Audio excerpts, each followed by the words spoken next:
No ensino fundamental, nas aulas de história, quando tratávamos do período das grandes navegações e da descoberta do Brasil, eu me perguntava o porquê da diferença dessas sociedades, das diferenças, principalmente no sentido do domínio das técnicas e tecnologias e na organização social. Por que quando Portugal chega aqui, onde hoje é o Brasil, por que eles já estavam naquele patamar de desenvolvimento social e técnico e os nativos americanos, nem todos, né, nós tínhamos sociedades bem organizadas, principalmente na Mesoamérica, mas em sua maior parte os nativos americanos parece que viviam ainda no Neolítico. Então por que nós tivemos estas diferenças e por que uma sociedade subjugou outra tantas vezes na história da humanidade? Essa é a questão que o livro Armas, Germes e Aço, de Jared Diamond, tenta responder. Oi, sou o professor Marcos e sou um professor que fala de geografia, de atualidades, de algumas curiosidades e também gosto de falar de livros, das minhas leituras. Fazia tempo que eu não fazia um vídeo específico sobre livros. E hoje eu quero comentar sobre esta obra que eu acho fascinante e que quem se interessa por estas temáticas, por esta área do conhecimento, deveria ler. Então, se você não é inscrito, se inscreve aqui no canal, já deixa seu like, se gostar do vídeo, comenta e compartilha, certo? Então vamos lá. Este livro ele traz uma série de argumentos que tenta explicar por que dessas diferenças que eu acabei de comentar, por que as sociedades humanas traçaram rumos assim diferentes em seu desenvolvimento. E ele explica que por volta de 13 mil anos atrás, quase todas as sociedades elas viviam do mesmo modo. Elas tinham as mesmas limitações, as mesmas habilidades, eram nômades, viviam da caça, da coleta de alimentos, mas tivemos uma mudança a partir daí. Então, nos últimos 13 mil anos, algumas partes do mundo desenvolveram sociedades letradas, que dominavam o aço, que se industrializaram, e outras continuaram analfabetas, caçadoras, coletoras, fazendo com que houvesse um abismo de diferença entre algumas sociedades. Este livro ele quer explicar isso, né? Justamente isso. O autor ele fala que em um certo momento ele estava na Nova Guiné e um nativo chamado Yali o perguntou por que os brancos produziam tanto cargo, né? Ele estava se referindo aos bens de consumo, a riqueza, e os negros da Nova Guiné não produziam. O que diferenciava eles? E ele trouxe esta indagação, este questionamento para este livro. Eu pontuei aqui as principais partes, né, para não ficar muito extenso o vídeo, os principais tópicos, né, deste livro que tenta explicar isso e os exemplos que ele traz, né, ao longo da obra. Tá? Diamond ele tenta fugir dos argumentos anteriores a esta sua obra, que eram muito racistas, que tentavam explicar as diferenças das sociedades por conta da raça, da etnia, que um povo era superior ao outro, em que determinadas raças eram mais limitadas, intelectualmente falando, não poderiam se organizar como as que evoluíram. E essa explicação, ela não tem, obviamente, nenhum sentido, ela não tem um respaldo científico. Ele traz alguns exemplos aqui bem interessantes, né, ao longo da história, e um que ele comenta que eu acho bacana, ele inicia o livro falando também deste exemplo, é o exemplo de Cajamarca, onde o conquistador espanhol Francisco Pizarro ele sequestrou o rei Inca Atahualpa, mesmo ele estando com um exército de 80 mil homens. Mesmo assim, o exército espanhol, que era bem menor, conseguiu vencê-los. Eles tinham muitas vantagens. As espadas de aço, as armaduras de aço, os cavalos, os arcabuzes, que já eram armas de fogo, e táticas militares, fruto de conhecimento acumulado. E por que não foi o contrário? Né? Por que não foi os Incas que se desenvolveram a tal ponto de atravessar o Atlântico e sequestrar o, o conquistador Francisco Pizarro, ou mesmo o próprio rei espanhol daquele momento? Bem, a explicação para isso começa pelo domínio da agricultura. 13 mil anos, alguns povos desenvolveram a habilidade de plantar, de produzir alimentos e também de domesticar animais. Então, os povos que primeiro desenvolveram as práticas agrícolas, eles saíram na frente no processo de desenvolvimento. As sociedades cresceram, elas se estratificaram, foram surgindo camadas da sociedade, como os burocratas, os artesãos, os guerreiros, surgiram as religiões mais organizadas, institucionalizadas, desenvolveram escrita, e isso deu uma vantagem muito grande para estes povos. Então, os primeiros que desenvolveram a agricultura saíram na frente. O primeiro ponto, então, nós temos aí a agricultura como um ponto de partida de diferenciação. Para desenvolver a agricultura e a pecuária era necessário condições naturais específicas, então não eram todos os lugares do mundo que tinham essas condições, daí tem uma visão determinista, e os que tiveram estas vantagens, né, das localidades em que eles viviam, puderam, obviamente, praticar a agricultura naqueles lugares. Tá bom?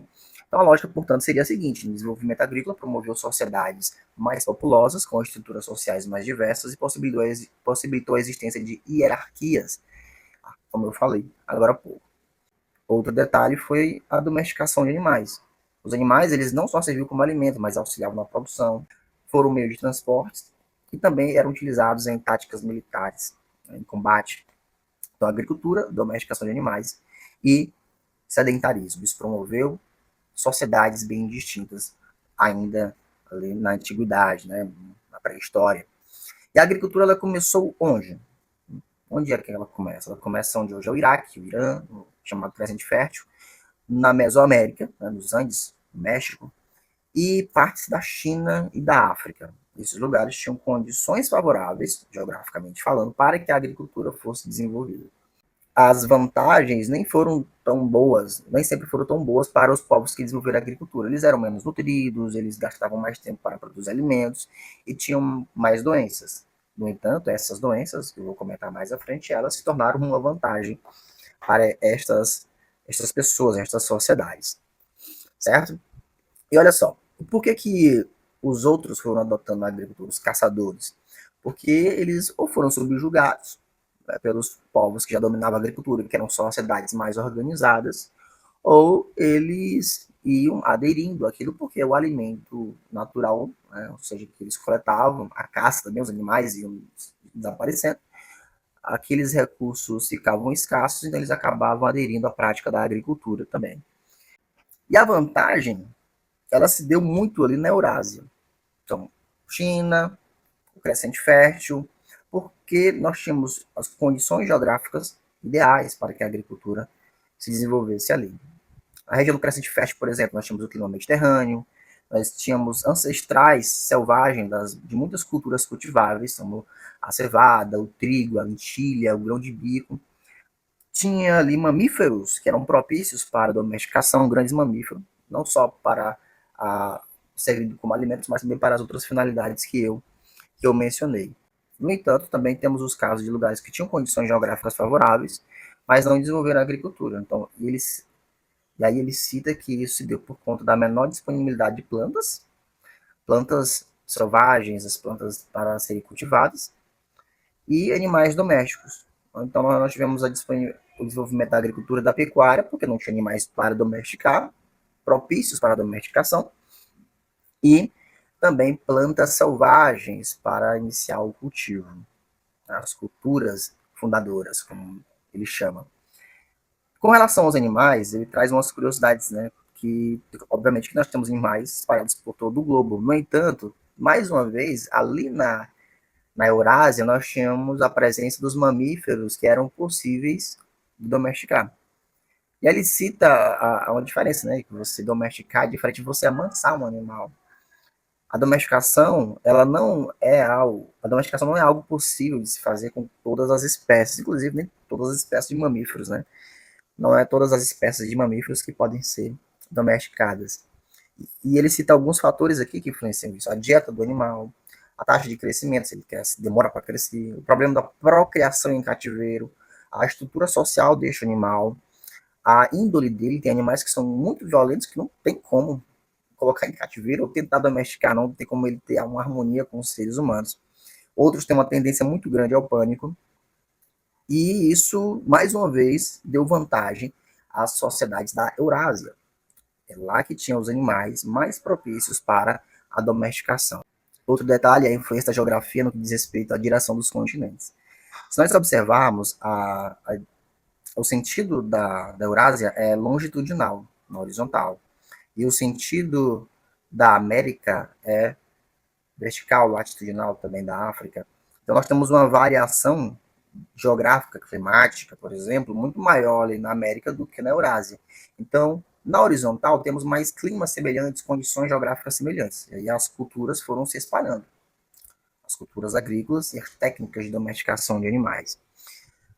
O contato com os animais fez com que estes seres humanos que desenvolveram a agricultura e pecuária pegassem muitas doenças, e essas doenças que eram originárias de animais acabaram sofrendo mutação e virando doenças propriamente humanas. E de início, né, alguns morrem, outros criam imunidade, e acontece aquela questão da imunidade de rebanho. Então, sociedades começaram a ficar imunes a muitas doenças. Isso deu muita vantagem. Uma das grandes armas dos europeus contra os nativos americanos foi justamente as doenças que eles já eram imunes e trouxeram para cá. Então, quando os europeus pisam na América, eles acabam matando os nativos sem utilizar armas por conta dessas doenças. Então, olha só a lógica, né? Os germes deram também uma vantagem para certas sociedades. Então vamos lá, vamos ver o que nós já discutimos até aqui sobre esta obra. O autor ele fala que o domínio da agricultura levou a sociedades mais complexas. Elas puderam então ficar sedentárias, desenvolver suas tecnologias, passaram a utilizar o aço, né, ao invés de apenas equipamentos de pedra e madeira. As sociedades ficaram estratificadas, com o surgimento de camadas com suas funcionalidades, e eles pegaram doenças, os germes. Então, desenvolveram armas, tinham imunidade a algumas doenças, dominavam o aço. Estas sociedades que desenvolveram essas características, elas subjugaram outras e elas determinaram o curso da história, porque elas tinham diferenças tecnológicas, de organização social, de acúmulo de conhecimento. E outro detalhe é que estas sociedades mais complexas desenvolveram a escrita. A escrita foi também uma grande vantagem porque deu a possibilidade do acúmulo de conhecimento destas sociedades. Elas, as sociedades mais complexas, né, resultantes da prática agrícola, desenvolveram os sistemas de escrita. Obviamente que nem todos os lugares do mundo teve um sistema de escrita próprio. Muitos deles foram copiando os que já existiam. Então ele cita que o alfabeto ele surgiu uma vez só e foi se expandindo pelo mundo. A difusão se deu através de cópia, difusão da ideia. Um povo tinha contato com o outro e via que tinha um sistema de escrita. Ele não copiou literalmente ali o que eles faziam, mas teve a ideia. E alguns foram inventados a partir de sistemas pré-existentes, como o alfabeto cirílico. Então, nós temos aí uma outra vantagem, que é uma vantagem cultural da escrita. Povos com a escrita tiveram a possibilidade de acumular conhecimento, não contar apenas com a memória coletiva, a memória dos indivíduos e coletiva, e se desenvolveram também mais rápido. Outro detalhe é o surgimento dos estados, ou o que ele chama de cleptocracia. Sociedades maiores desenvolveram sistemas políticos mais complexos. Ele cita aqui meio que um processo evolutivo, né? Os grupos nômades eram bandos, nós não tínhamos um sistema político, uma liderança. Depois tem as tribos acéfalas, que são tribos, mas não tem um líder centralizado. Depois surgem as tribos centralizadas, com líderes com uma posição política muito mais definida, que já é como se fosse ali o embrião dos estados. Ele tem uma discussão aqui um pouco mais aprofundada sobre o porquê que os estados surgiram, mas a realidade é que muitas das sociedades seguiram este rumo, né, de desenvolver um sistema político onde nós temos uma camada que organiza o restante do conjunto social. E ele chama de cleptocracia porque esta camada ela convenceu a camada maior que deveria ceder parte da sua produção para manter aqueles que estão em cima em prol de alguns bens públicos, e assim a política foi se desenvolvendo. E os estados, né, surgem, e as sociedades com estados mais com estado definido, um sistema político na forma de estado, também se destacou sobre as outras. E aí vem a questão, por que, que os europeus se destacaram? Mas, afinal de contas, por que, que os europeus se destacaram? Saíram na frente? A verdade é que eles não saíram bem na frente. A verdade é que muitas das tecnologias e técnicas que os europeus tinham como vantagem sobre povos nativos da América, da África, da Ásia, eram técnicas e tecnologias que vieram do Oriente, que vieram dos povos árabes, dos chineses. A questão é que eles desenvolveram uma classe mercantil, eles acabaram ali estruturando o capitalismo, desenvolveram patente para proteger invenções, e o autor também cita as tradições, a tradição greco-judaica cristã. Ele não se aprofunda muito nas questões mais subjetivas, né, culturais aqui, mas ele chega a citar. Ele fala que outra diferença foi os indivíduos idiosincráticos, pessoas que promoveram grandes transformações sociais, pensadores, imperadores, líderes militares. Essa questão eu acho muito importante. Ela é trabalhada por outros autores, como por exemplo o Harari, né, em Uma Breve História da Humanidade. Ele já foca muito mais nas questões das abstrações, determinando o curso da história, mas aqui o Jared ele cita mais o determinismo geográfico. Então, como é que nós podemos aqui resumir esta obra que eu achei magnífica? Por que, que os incas não puderam vencer os espanhóis? Por que, que os nativos aqui do Brasil não puderam se defender de uma forma mais expressiva dos portugueses? É que eles estavam ainda em uma etapa de desenvolvimento social um pouco mais atrasada mesmo, né? Como eu falei no início do vídeo, estavam no Neolítico, tinha uma agricultura ainda muito rudimentar, outros nem dominavam a agricultura, eram seminômades, não tinha uma estrutura política bem desenvolvida, religiões institucionalizadas, etc. Os primeiros povos que desenvolveram a agricultura, que em maior parte estavam na Eurásia, Mesoamérica, parte da África, China, vamos incluir a China também na Eurásia, claro. E estes povos puderam desenvolver, tecnologicamente falando, eles puderam ter uma estrutura social muito mais sofisticada, estratificada, desenvolveram estados que se tornaram mais à frente impérios e tiveram uma força militar bem maior do que outros povos que permaneceram como caçadores e coletores. O ponto de partida, a agricultura. Estas sociedades desenvolveram suas armas, habilidade de manipular os metais, de fabricar armas de aço, desenvolveram a imunidade a doenças pelo contato com os animais e se tornaram, portanto, sociedades mais fortes. Este livro ele é magnífico. Como eu falei, ele não vai se aprofundar muito nas questões mais subjetivas, culturais, mas essa ideia, né? É uma ideia de que os povos que se desenvolveram mais rápido, eles tiveram a sorte de estar no lugar certo, com as condições geográficas mais propícias, com o clima, com a presença de plantas para cultivar, com a presença de animais para domesticar. E isso guiou o curso da história, tal como nós a conhecemos. Se você gostou deste vídeo, comenta. Se você já leu, deixa a sua contribuição aqui. E até a próxima.